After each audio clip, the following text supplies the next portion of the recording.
Je vous propose de passer maintenant au point suivant, c'est-à-dire le point concernant les experts et les expertises qu'on a déjà abordé ce matin, mais que maintenant on va voir plus à fond, en commençant par avec le docteur Bernard Denis, expert auprès de la Cour de cassation. Vous avez la parole. Bien, Monsieur le Président, Mesdames, Messieurs, mes chers collègues, je me demande maintenant, après 25 ans d'expertise judiciaire, ce que je vais bien pouvoir vous dire. Un fait d'abord... Je peux poser ça là ? Oui. Un fait d'abord, il est bien évident qu'on entend toutes sortes de gens se plaindre des experts. C'est un phénomène qui me paraît un peu récent, mais je ne sais pas ce qui se passait il y a 50 ans. Les magistrats, les confrères, les avocats donnent à penser que les experts ne feraient plus leur travail comme d'antan. Alors, ça vaut la peine de se poser en tout cas la question. Il y a peut-être quelques éléments de réponse dans la vie pratique, dans la vraie vie, comme dit quelqu'un. D'abord, la formation. Qui devient expert ? Alors, c'est pas une profession, l'expertise. Il ne faut pas, d'ailleurs, je pense que ça en soit une. L'expert est un acteur occasionnel, auxiliaire temporaire d'un juge, comme dit, je crois, une assez bonne définition. C'est souvent une affaire de moins de profil, d'ailleurs, que de circonstances, qui va faire que tel ou tel médecin ou chirurgien va postuler à l'expertise médicale. Ça a été mon cas, par exemple, après une mise en cause. Alors, la formation qui est suivie, on peut aller très vite, vous la connaissez déjà sans doute. Elle se résume à peu près à l'obtention du diplôme de réparation juridique du préjudice corporel, diplôme de 3e cycle d'université. Toutes les facultés la proposent. C'est un enseignement qui est dispensé par des magistrats et des médecins, souvent des médecins légistes. Et c'est un enseignement qui est évidemment qui comporte une centaine d'heures, qui est dispensé assez rapidement, pas toujours peut-être très bien digéré, et assez rapidement, bien qu'il faille attendre un peu pour se faire lister sur les listes des cours d'appel. On va être confronté aux premières affaires avec souvent un certain embarras, en tout cas manquant évidemment par définition d'expérience. Alors, il nous est venu une idée qui mériterait peut-être un petit débat, même ici ce soir, qu'on pourrait amorcer. Est-ce qu'on ne pourrait pas compléter cette formation un peu accélérée, un peu rapide, par une sorte de tutorat qui consisterait à proposer à des experts dits expérimentés, et peut-être parmi les meilleurs, que vous connaissez forcément, d'accueillir 2 fois dans l'année un expert, soit jeune, déjà diplômé, soit quelqu'un en train de préparer son DU, pour qu'il assiste en tant qu'observateur, bien entendu, il n'interviendra pas, au déroulement de l'expertise, et qu'il commence à comprendre un peu comment ça se passe, le déroulement de l'expertise, enfin, etc. Vous connaissez tout ça. Donc ça, c'est peut-être une idée à retenir, en tout cas à discuter.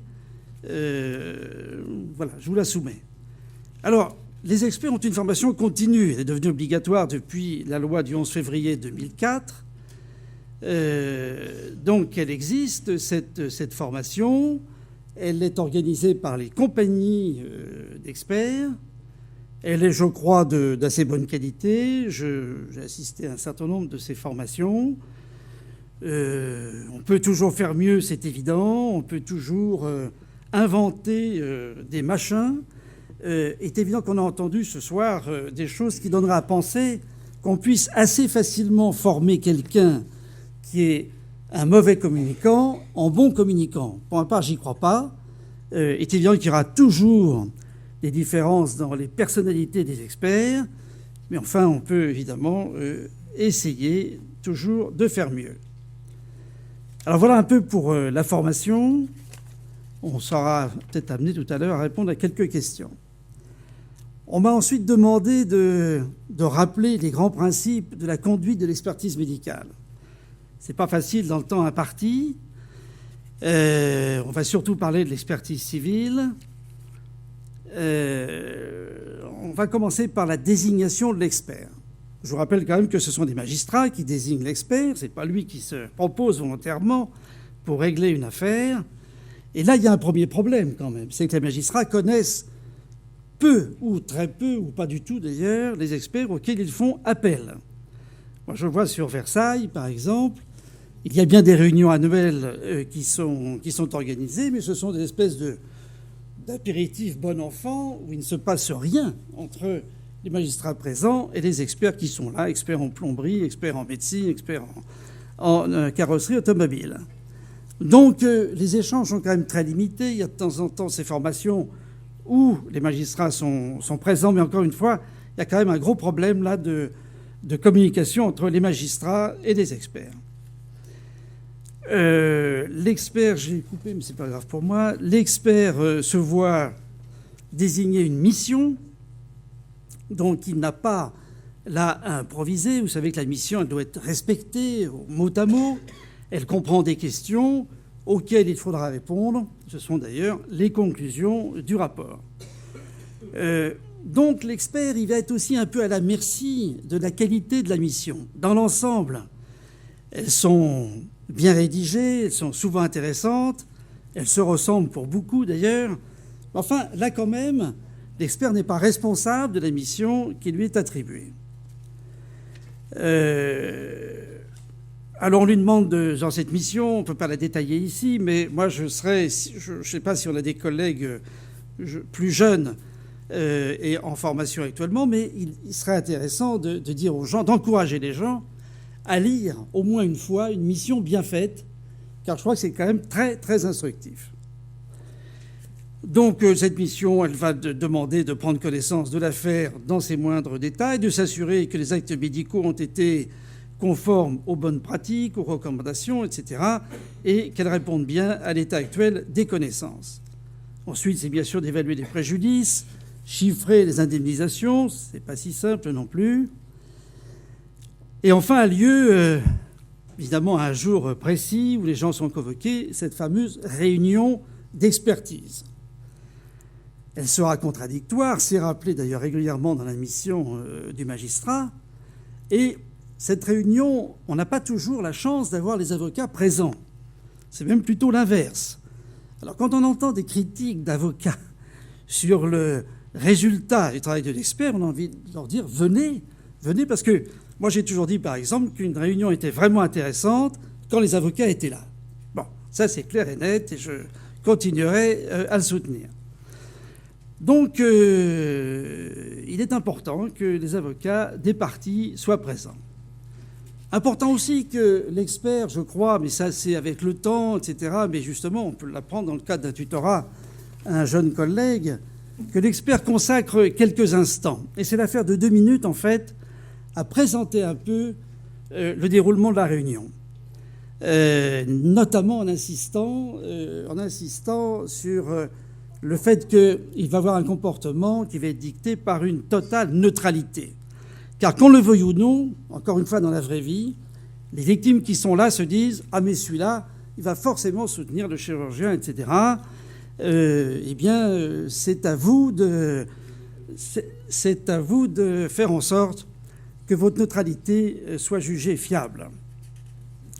Et c'est vrai que cette mise en condition des gens, les explications fournies au tout début de la réunion, vont faire en sorte que vous soyez jugé, parce que l'expert est jugé par les avocats, par les parties qui sont là avec leurs familles, etc., va être vraiment jugé. Et ce jugement, des fois impératif, va laisser des traces par la suite. Donc c'est important cette présentation. C'est une réunion technique, vous le savez bien. Il faut s'en tenir aux aspects techniques, pas d'état d'âme, ne pas sortir de la mission, on l'a déjà dit. Alors, que fera l'expert? En 2 minutes, il va évidemment vérifier le bien fondé de l'indication opératoire, puisqu'on parle de chirurgie ici.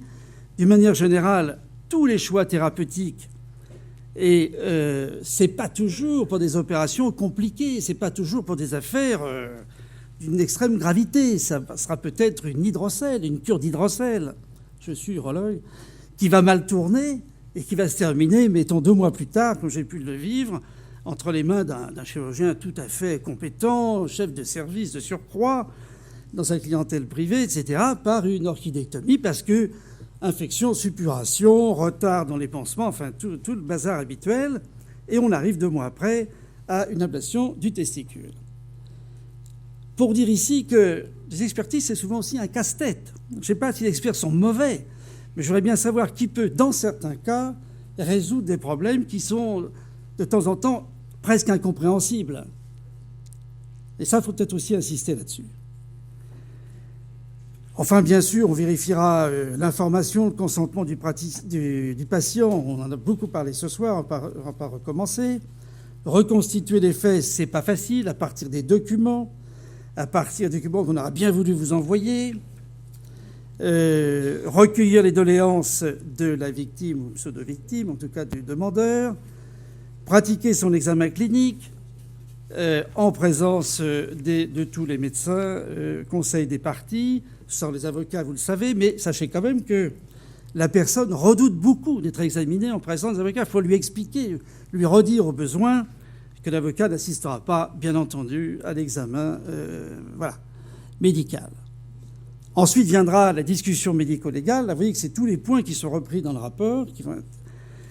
Là encore, l'expert, il va commencer à discuter, s'il fait bien son métier, avec tout le monde, avec les avocats, avec les parties, avec la victime.